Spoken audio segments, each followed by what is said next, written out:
Bharat tourist YouTube channel पे आप सबको फिर से स्वागत है। आज फिर एक सच्ची डरावनी कहानी के साथ हाजिर हुई हूँ। कहानी शुरू करने से पहले आप लोगों को रिक्वेस्ट है, मेरे चैनल को सब्सक्राइब कीजिए और वीडियो को लास्ट तक जरूर देखें। आज जो कहानी मैं बोलने जा रही हूँ वो मेरे नाना जी के साथ हुई थी। तो चलिए कहानी शुरू करते हैं। मेरे नाना जी पश्चिम बंगाल का बारुईपुर का रहने वाला है। उन दिनों मेरे नाना जी 13 साल का लगभग था। कम उम्र होने की वजह से मेरे नाना जी बहुत ही शरारती थे। नाना जी के जमाने में आज की तरह इतना तरक्की नहीं था। गांव में सब शाम की 5 बजे तक घर में आ जाता था और 7 बजे तक सो भी जाता था। मेरे नाना जी को उन दिनों नाटक देखने का बहुत ही शौक था। गांव में जब भी कोई मेला लगता तो उसमें नाटक भी देखने को मिलता था। साल में 2 बार मेला लगता था और मेरे नाना जी हर बारी मेला जाता और नाटक भी देखा करता था पूरी रात बैठ के।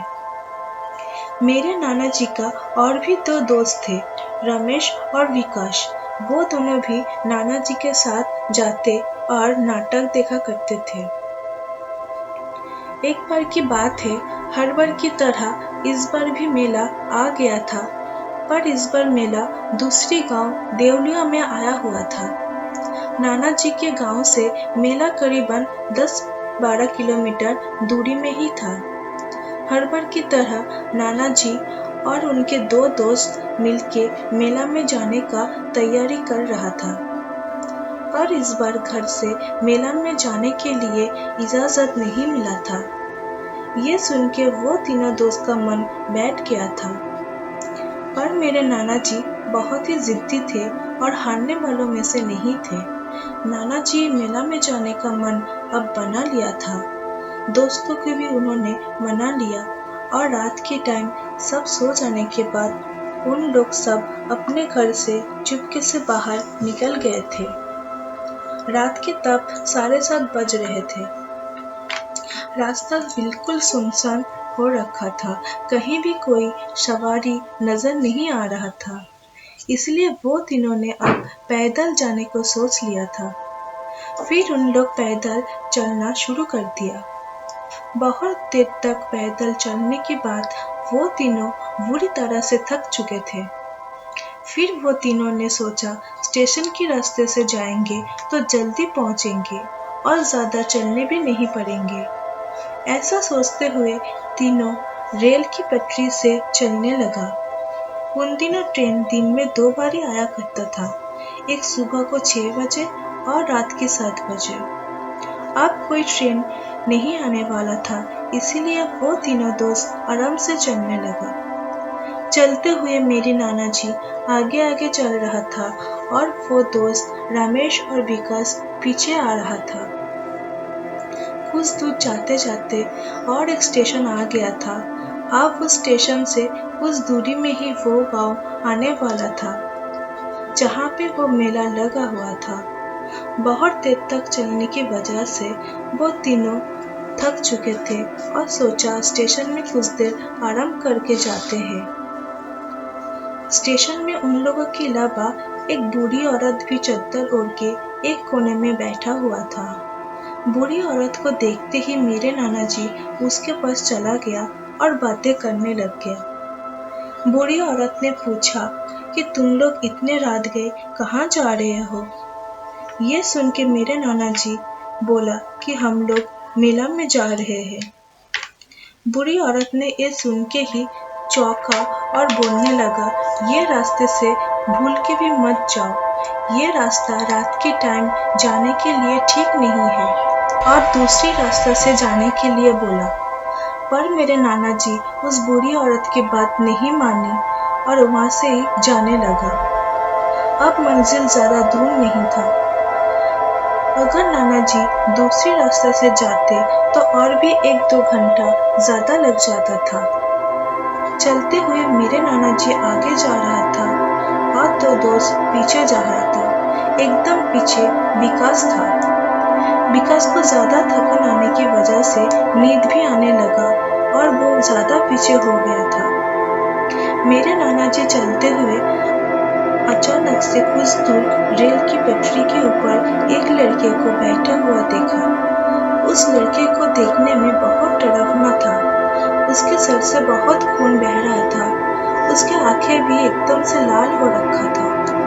ये देख के मेरे नाना जी डर के मारे जम सा गया और हिल भी नहीं पा रहा था। उनके गले में से कोई आवाज भी नहीं निकल रहा था। वहाँ पे खड़ा होके मन ही मन भगवान को याद करने लगा। अब वो दो दोस्त करीब भी आ चुका था और वो लड़का वहाँ से गायब हो चुका था। मेरे नाना जी इस बारे में दो दोस्तों को नहीं बताया था। नाना जी मन ही मन सोचने लगे, आगे जाओ या वापस लौट जाओ। अब उसे उस बुरी औरत की बातें याद आने लग गया था। पर अब 15 मिनट चलने से मेला आने वाला था। बहुत हिम्मत करके नाना जी आगे बढ़ने लगा, दो दोस्त के साथ। वो तीनों एक दूसरे के पीछे पीछे चल रहा था, इसलिए मेरे नाना जी थोड़ी दूर जाते और पीछे मुड़ के अपने दोस्त को देखते।